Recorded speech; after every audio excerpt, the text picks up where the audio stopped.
Hello guys, welcome to study time. आज हम करने वाले हैं 8 जून का करंट अफेयर्स। तो चलिए स्टार्ट करते हैं आज का सेशन। और यहाँ पर जो भी क्वेश्चन लिए गए हैं सारे द हिंदू से कवर किए गए हैं। और ये session UP PCS, Allahabad high court, RO, ARO, SSC, railway और भी ऐसे जो एग्ज़ाम होते हैं जहाँ पर करंट अफेयर्स पूछा जाता है, उन सभी के लिए बहुत इम्पॉर्टेंट है। तो चलिए स्टार्ट करते हैं आज का सेशन। तो पहला सवाल है, हाल ही में किसे डीएलएफ का नया अध्यक्ष नियुक्त किया गया है? तो अभी जो डीएलएफ का नया अध्यक्ष बनाया गया है ये राजीव सिंह जी को बनाया गया है। इसके पहले कुशाल पाल सिंह जी थे जो 1946 से डीएलएफ से जुड़े हुए थे एवं 1995 में ये अध्यक्ष बन गए थे और अभी तक ये इसके अध्यक्ष थे। और अब जो इसका डीएलएफ का नया अध्यक्ष बना दिया गया है ये राजीव सिंह जी को बना दिया गया है। जो डीएलएफ है इसका फुल फॉर्म जो है Delhi land and finance property firm है ये, ठीक है। चलिए अगला सवाल। इसके पहले कल का जो एक क्वेश्चन था उसका आंसर मैंने गलत टिक करवा दिया था। उसका जो सही आंसर वो कृतिका पांडे ही था। मैंने पांडे को कट करवाकर वाजपेयी करवा दिया था, तो वो गलत था। सही जो आंसर है वो कृतिका पांडे ही है, तो इसको करेक्ट कर लीजिएगा। चलिए तो देखते हैं अगला सवाल। अगला सवाल है, रूसी भाषा दिवस किस तिथि को मनाया जाता है? तो जो रूसी भाषा दिवस है ये हर साल 6 जून को मनाया जाता है और यूएन के द्वारा मनाया जाता है। जो यूएन की 6 आधिकारिक भाषा हैं तो यूएन उनका डे मनाता है और वो इसलिए मनाया जाता है जिससे पता चल सके कि जो उसकी आधिकारिक भाषा है उसका इतिहास, संस्कृति और उसके विकास के बारे में लोगों को जागरूक करने के लिए, उसको बढ़ाने के लिए ये यूएन हर साल सभी भाषाओं का डे अलग अलग दिन मनाता है। तो जो रशियन भाषा है उसका जो डे है वो 6 जून को मनाया जाता है। और एक रूसी कवि थे ए.एस. पुष्किन, उनके जन्मदिन के अवसर पर इसको मनाया जाता है। चलिए अगला सवाल। अगला सवाल है, हाल ही में अनिल सूरी का निधन हो गया, यह कौन थे? तो अनिल सूरी का निधन हो गया है, ये एक बहुत बड़े प्रोड्यूसर थे। नाम याद रखिएगा इनका, अनिल सूरी। और कोरोना वायरस से इनका निधन हो गया है। चलिए अगला सवाल।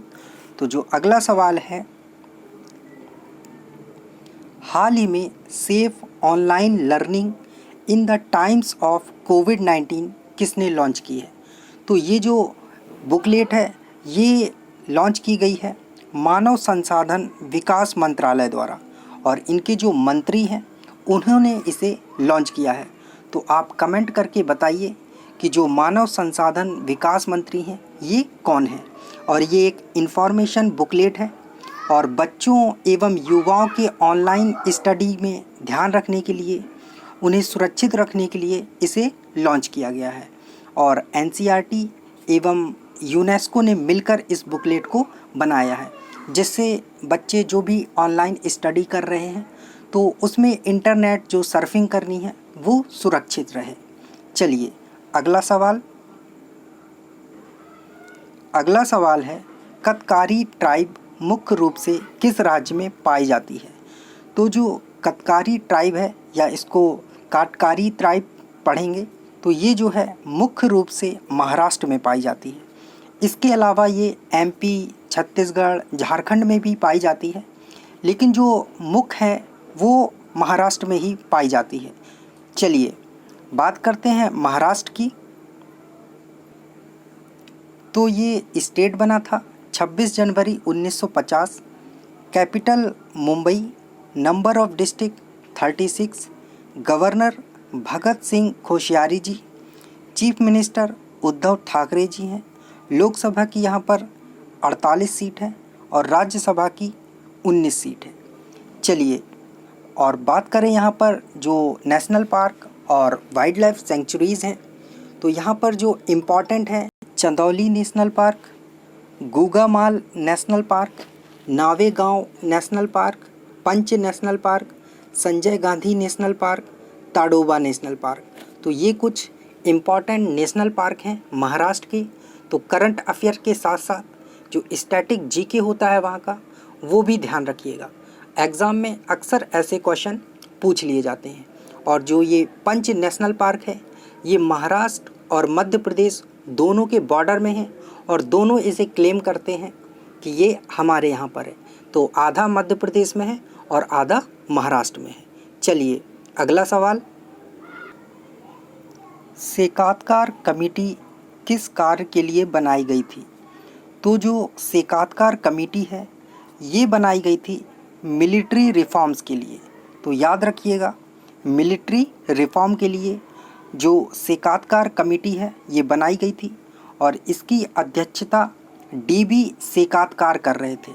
इसलिए इस कमेटी का नाम इन्हीं के नाम पर है, सेकातकार कमेटी, और ये 2015 में बनी हुई थी कमेटी। चलिए अगला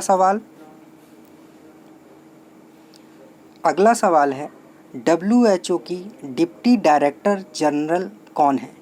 तो जो WHO की डिप्टी डायरेक्टर जनरल हैं ये न्यूज़ में क्यों हैं?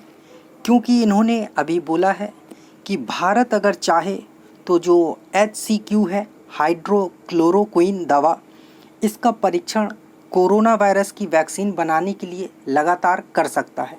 इस वजह से ये न्यूज़ में है। तो याद रखिएगा, डिप्टी डायरेक्टर जनरल हैं सौम्या स्वामीनाथन जी। नाम याद रखिएगा, बहुत ही इम्पॉर्टेंट है, सौम्या स्वामीनाथन। चलिए अगला सवाल है VR1 ग्लोबल फिल्म फेस्टिवल में कौन सी फिल्म भारत को रिप्रेजेंट करेगी? तो भारत की तरफ से इसमें जो फिल्म जा रही है वो है A and B बोथ। तो जो NLAO है और नासिर, ये दोनों मूवी भारत को रिप्रेजेंट करेंगी VR1 ग्लोबल फिल्म फेस्टिवल में, याद रखिएगा। चलिए अगला सवाल है, हाल ही में नासा ने अपने WFIRST हबल टेलीस्कोप का नाम बदलकर क्या कर दिया है? तो इसका जो अभी नाम बदलकर किया हुआ है वो नैन्सी ग्रेस रोमन कर दिया है।